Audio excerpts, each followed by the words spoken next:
श्रीमद् भगवद गीता के अध्याय 2 का आज हम समझेंगे श्लोक नंबर 16। ना सतो विद्यते भावो ना भावो विद्यते सतः उभयोरपि दृष्टो अन्तस्त्वन्योस्तत्त्वदर्शिभिः। अब हम समझेंगे इस श्लोक के एक एक शब्द का हिंदी अर्थ। ना मतलब नहीं, असतः असत का, विद्यते मतलब है, भावा चिरस्थायित्व, ना मतलब कभी नहीं, अभावा परिवर्तनशील गुण, विद्यते मतलब है, सता मतलब शाश्वत का, उभयो मतलब दोनों का, अपि ही दृष्टा देखा गया, अंतः निष्कर्ष, तु निसंदेह, अनयो इनका, तत्व सत्य के, दर्शी भी भविष्य दृष्टा द्वारा।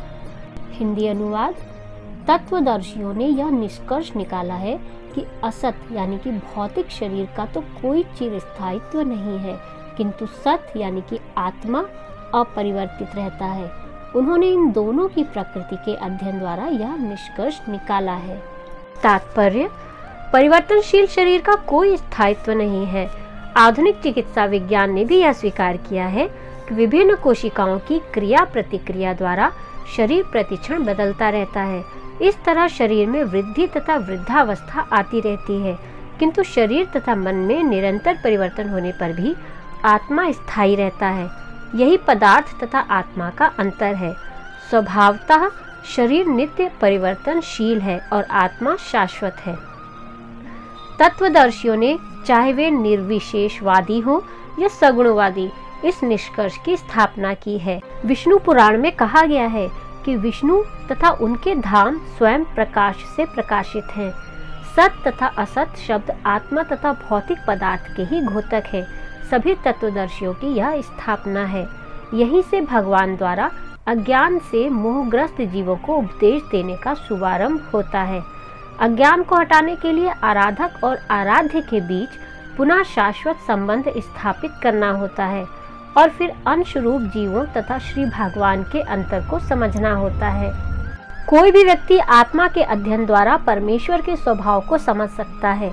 आत्मा तथा परमात्मा का अंतर अंश तथा पूर्ण के अंतर के रूप में है। वेदांत सूत्र तथा श्रीमद् भागवत में परमेश्वर को समस्त उद्भवों यानी कि प्रकाश का मूल माना गया है। ऐसे उद्भवों का अनुभव परा तथा अपरा प्रकृति क्रमों द्वारा किया जाता है। जीव का संबंध परा प्रकृति से है, जैसा कि 7वें अध्याय से स्पष्ट होगा। यद्यपि शक्ति तथा शक्तिमान में कोई अंतर नहीं है, किंतु शक्तिमान को परम माना जाता है और शक्ति या प्रकृति को गौण।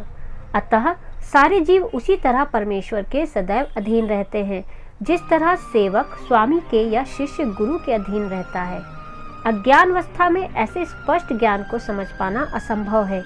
अतः ऐसे अज्ञान को दूर करने के लिए सदा सर्वदा के लिए जीवों को प्रबुद्ध करने हेतु भगवान भगवद गीता का उपदेश देते हैं। श्रीमद् भगवद गीता के अध्याय 2 का श्लोक नंबर 17 हम देखेंगे नेक्स्ट वीडियो में। तब तक के लिए जय श्री कृष्ण।